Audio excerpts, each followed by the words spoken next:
on. Okay, thank you for having me. So I want to talk about the paper I recently did with my supervisor, Pedro Schwaller, here in Mainz, about whispers from the dark side. And in there we consider like what implications the signal that NANOGrav recently found has on new physics, particle physics, and also, in particular, Axion physics as well. And I looked into a model also together with Camilla Machado and Ben Stefanik, and I'm going to focus on that. So let's get started. What is NANOGrav? NANOGrav is a pulsar timing array, and so what they do is they observe pulsars. So these are fast rotating stars, and they send out light in one direction, and this direction is also rotating. So if you are lucky, this direction sometimes points at Earth. So then you have like a lighthouse effect. So the light hits you every period. And then you have an excellent clock because some of these pulsars rotate very fast. And that means that they can have that you can have timing precision that is comparable to an atomic clock. So yes, so what you have in the end is that you compare your star clocks to your atomic clock that you have on Earth, and sometimes the star clock is running in front and sometimes it's running behind. And that is because there might be small fluctuations in space-time that make the signals from the star run a bit late or run in front. So that is what they have essentially, and you can see the signal here on the left. So on the y-axis we have this timing residual. So this is how much the star clock is running in front or behind your atomic clock. And on the y-axis, we have the frequency with how often it's changing from running in front and running behind. So this is how they present their data. And so this is called a violin plot. And I also had to learn what that means. But essentially, what these violins show you, like the width of them indicates how convinced you are in a model that has like this amplitude at this frequency after you've seen the data. So this is a Bayesian analysis.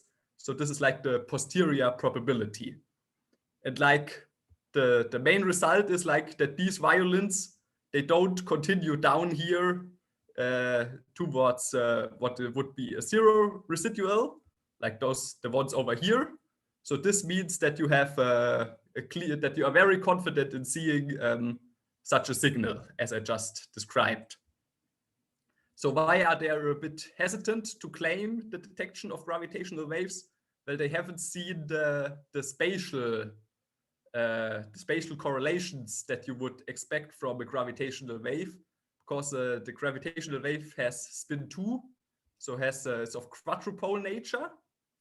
And what that means is that as you look at the correlations between different stars, you can of course have them. You can look at the angle between them, and this is what is here on the x-axis in degrees, and I've drawn a few little pictures underneath.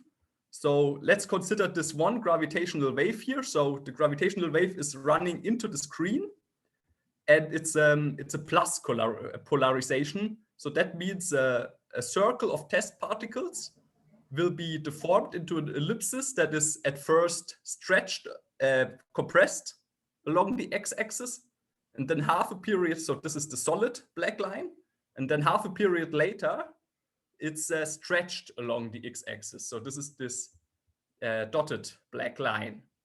And now if you consider what happens to your timing residuals, if the angle between the two stars is very small, you can see that as the path to this star is stretched and therefore the signal is running late, also this path is stretched. So the two signals are positively correlated. But then when you go to 90 degrees, you can see that it's the other way around. As this path is stretched, like take the black, this path is shortened. So as the one clock is running in front, the other clock is running behind. So you have a negative correlation. And then when you go to 180 degrees, it's again a positive correlation. And of course, because this is a stochastic gravitational wave background, we assume that it's isotropic and unpolarized. So you would have to integrate over all directions of the wave coming in and also all polarizations. And then what you get is this Helling-Down curve, here shown in blue. And but essentially it has these features that I just described with this one wave that I picked out. And you can see that it's different from a monopole that is shown up here in orange. So essentially to claim the detection of gravitational waves, the collaboration would like to have significant evidence for this quadrupole nature, but so far they only have a mild evidence, so they are a bit hesitant. But okay, let's assume for now that this is just a matter of time and ask, well, are there models that predict gravitational waves in this frequency range? So of course, the first fit that you do is a power law fit, and this the collaboration did themselves already. So what they did is like, okay, you can fit the whole data with one power law, but we already know that this high frequency part here is probably noise. So what you do then is a broken power law, where you have like here this flat spectrum that is that models your noise and your signal here, and you look what, like, this is the interesting part, right? This is the signal.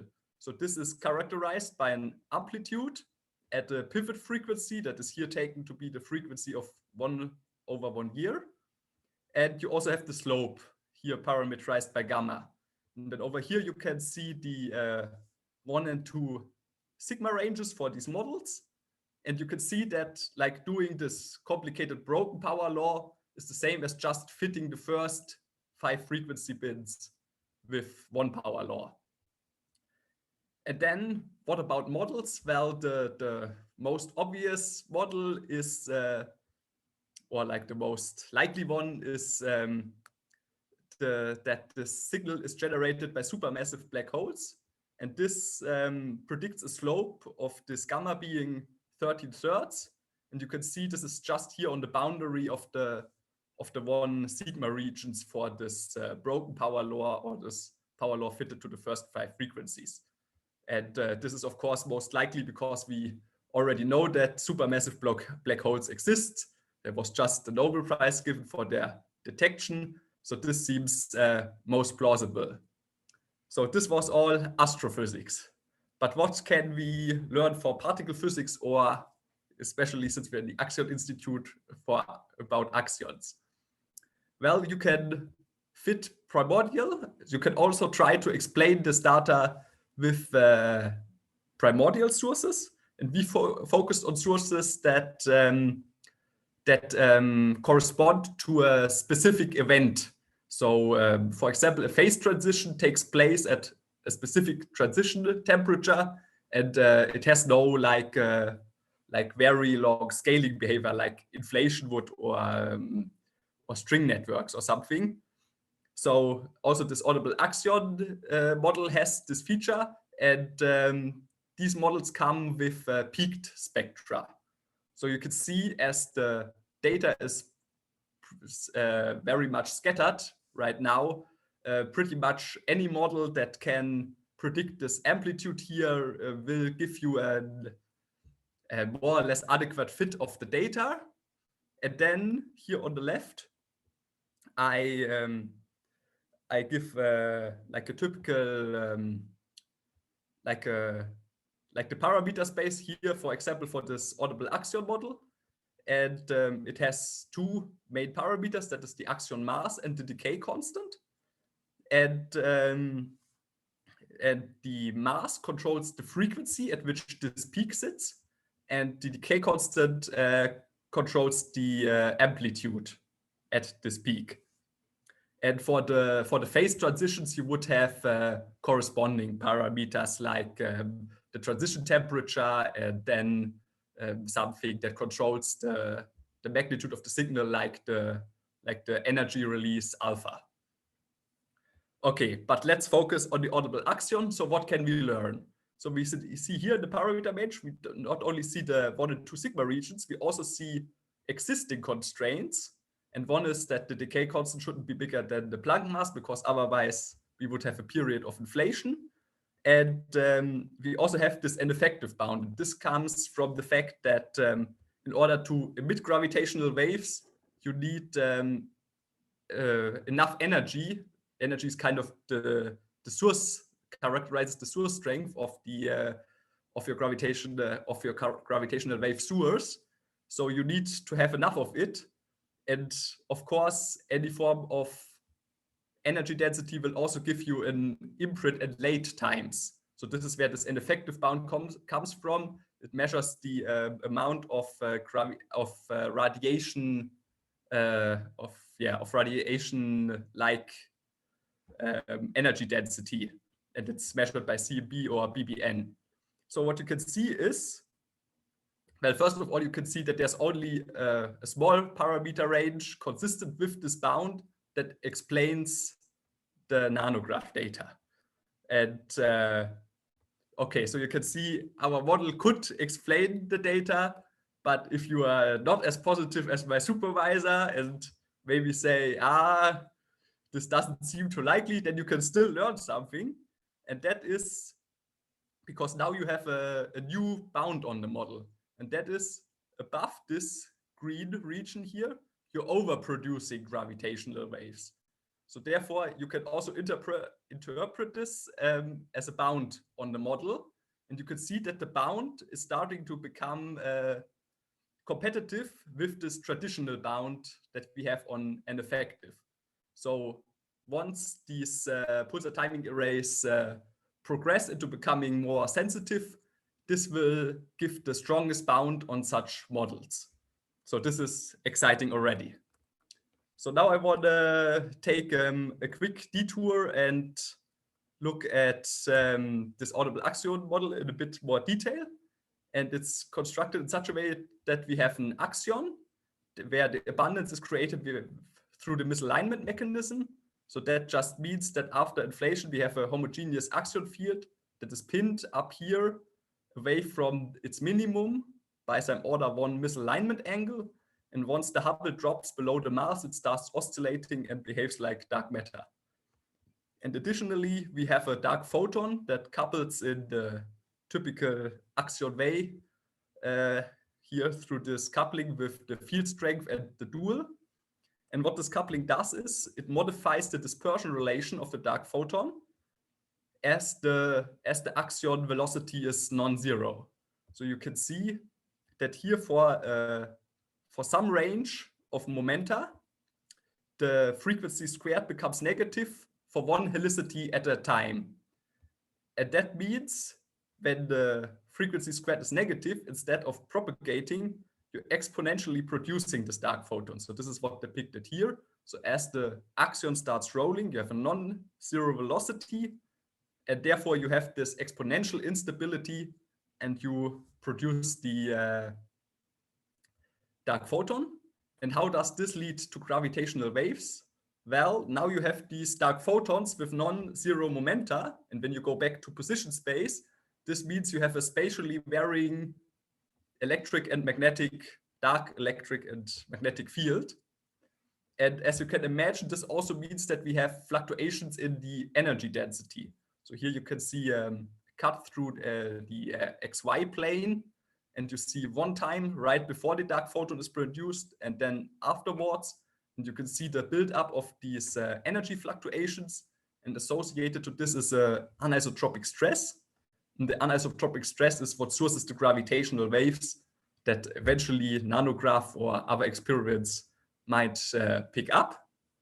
And I want to just highlight this cool feature of this model is that the gravitational waves might be partly polarized, since we are only producing when the axion starts initially rolling, one helicity. So therefore the dark photon spectrum is polarized. And this polarization is handed down to the gravitational wave such that you might have this polarization in the peak. But as we have found from our lattice simulations, and also this was already found for the inflationary case where the axion is also the inflaton, the polarization is washed out as one goes to bigger couplings. Okay, so now let's go back to the pheno part. What can we hope to see in the future? Well, here I have the parameter space again. We have the mass here, and here not the decay constant, but 1 over the decay constant. So I hope this is not too confusing. So this is the space we were looking at before. And down here we can explain the NANOGrav signal.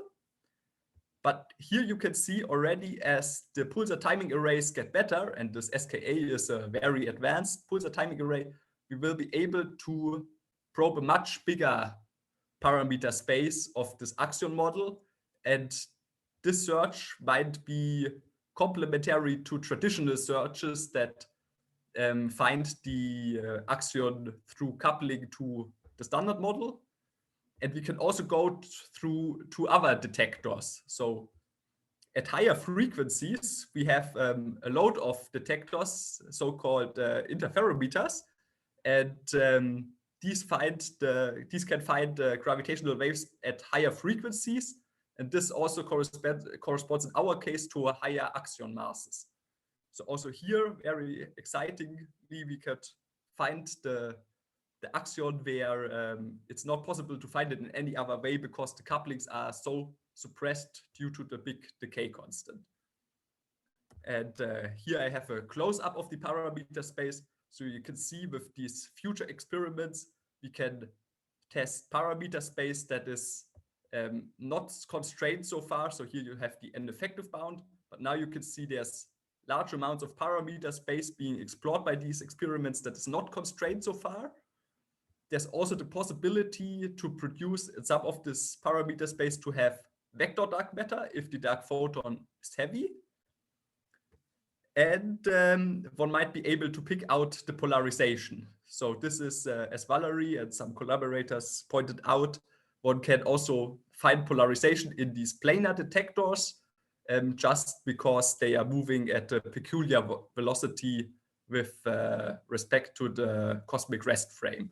So these are these light dashed curves here for LISA and the Einstein telescope, where one would even be able to distinguish the polarization if the signal is polarized. Okay, so then I just want to, another thing that just recently popped up is, well, one would also like to go to even smaller masses, and maybe over here, you know, there's the mass range where the axion could be fuzzy dark matter. And this paper found that at very small frequencies, gravitational waves can show up in the CMB, not as a spatial fluctuation, but as a mu distortion. So this is a spectral distortion. So what these experiments propose to do is measure discrepancies between the CMB and the perfect black body. And the gravitational waves can introduce such a fluctuation, such discrepancies. And by picking them out, you can detect the gravitational waves at these extremely low frequencies. And with this model as well, you might be able to probe this region with these experiments, one might be able to probe this parameter space where the axion could actually be fuzzy dark matter. So, okay, with this, let me come to an end. So we've seen that NANOGrav has probably detected the first stochastic gravitational wave background, and that it already it seems viable that primordial models could explain the signal. And although these are not maybe not the favored models, but still we can learn a lot about this primordial physics, axion physics, particle physics, because these future experiments will put severe constraints and might even, when they are sensitive enough, pick up signals from more likely scenarios. So thank you.